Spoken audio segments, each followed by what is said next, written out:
Juhul, kui ma olen endale slaidi peale kuhugi joonistanud noole, mis siis juhib tähelepanu mingile objektile või mõnel diagrammi tulbale või mingisele tekstile, ja ma sooviksin näiteks siis sellel noolel muuta algus- ja lõpulaadi.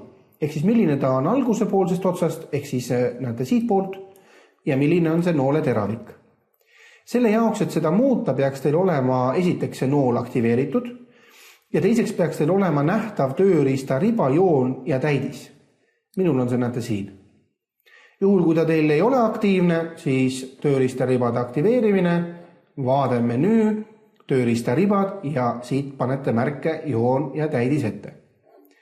Ja nüüd, kui see joon on aktiveeritud, siis on siin tööriista riba peal selline nupp nagu noole stiil ja kui te klõpsate siit noolekese pealt selle lahti, siis siin on näha erinevad noole nii-öelda siis lõpulaadid ja alguse laadid.